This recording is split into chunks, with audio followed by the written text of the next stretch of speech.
রবিবার থেকে শুরু করে মঙ্গলবার সকাল পর্যন্ত ১৯টি ছোট ভূমিকম্পে বারবার কেঁপে উঠেছে করাচি শহর। স্বাভাবিকভাবেই আতঙ্কে দিন পার করছে করাচিবাসী। কিন্তু পাকিস্তানের চেয়েও বেশি আতঙ্কিত ভারতীয়রা। তাদের ভয় যতটা না ভূমিকম্পকে ঘিরে, তার চেয়ে বেশি পাকিস্তানের পারমাণবিক প্রস্তুতি নিয়ে। আর প্রকৃতি যেন মোদির দেশকে বারবার ভয় দেখানোর লীলায় মত্ত। তাই প্রতিটি কম্পনই এখন ভারতীয়দের কাছে নতুন এক অদৃশ্য হুমকি। পাকিস্তানের আবহাওয়া অধিদপ্তরের দাবি, করাচির মালির, ল্যান্ডি এবং কায়দাবাদ অঞ্চলে রবিবার থেকে শুরু করে মঙ্গলবার সকাল পর্যন্ত ছোট ছোট এসব ভূমিকম্পের কারণে মূলত ল্যান্ডি ফল্ট লাইন সক্রিয় হয়ে ওঠে।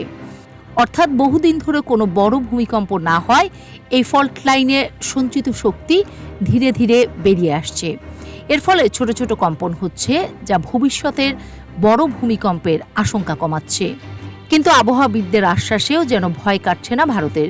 বিশেষ করে ভারতের স্থানীয় গণমাধ্যমগুলো রীতিমতো প্রশ্ন তোলা শুরু করেছে। কেন এই ভূমিকম্প? তাও আবার এমন এক জায়গায় ভূমিকম্প অনুভূত হচ্ছে যেখান থেকে পাকিস্তানের পারমাণবিক অস্ত্রাগার একেবারেই কাছে। গেল মের মাঝামাঝি সময়ে এই আতঙ্ক ছড়িয়ে পড়েছিল ভারতীয় সামাজিক মাধ্যম জুড়ে। India.com সহ বেশ কিছু গণমাধ্যমকে সেই সময় ভূমিকম্পের কারণ নিয়েও প্রশ্ন তুলতে দেখা যায়। যদিও আবহাওয়াবিদরা প্রথম থেকেই উড়িয়ে দিচ্ছেন সেই সম্ভাবনা। তাদের মতে ভূমিকম্পের উৎস ছিল ভূগর্ভস্থ ফল্ট লাইনের সঞ্চিত প্রাকৃতিক শক্তি। এর সঙ্গে পারমাণবিক অস্ত্র পরীক্ষা বা কোনো ষড়যন্ত্রের সম্পর্ক নেই।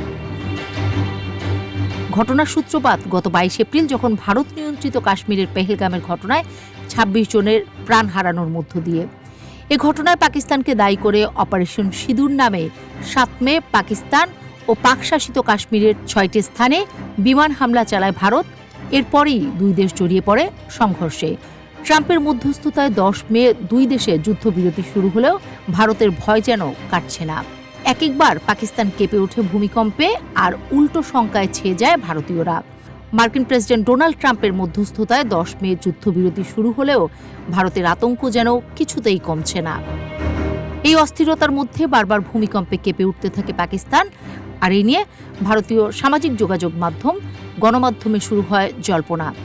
এমনকি ভারতের প্রতিরক্ষা মন্ত্রণালয়ের এক কর্মকর্তাকে উদ্ধৃত করে India.com-এর এক প্রতিবেদনে বলা হয়েছে, যখন ভূমিকম্প এমন একটি অঞ্চলে ঘটে যেটি পারমাণবিক অস্ত্রাগারের নিকটে, তখন সেটা শুধুই প্রাকৃতিক কম্পন কিনা সে নিয়েও আমাদের সন্দেহ থাকা স্বাভাবিক। তিনি আরও বলেন, আমরা স্যাটেলাইট চিত্র, সিসমিক ডাটা এবং গোয়েন্দা তথ্য মিলিয়ে পরিস্থিতি পর্যবেক্ষণ করছি।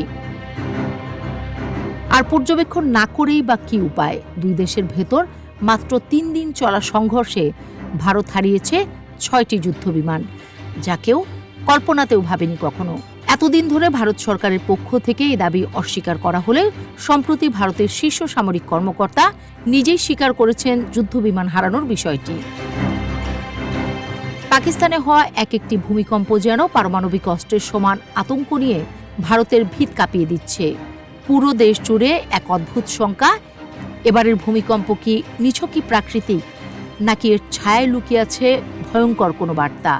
কিন্তু দুই দেশের মধ্যে আস্থাহীনতা আর সন্দেহের আবহে পাকিস্তানের প্রতিটি কম্পন যেন হয়ে উঠছে নতুন করে যুদ্ধের এক কাঁপুনি।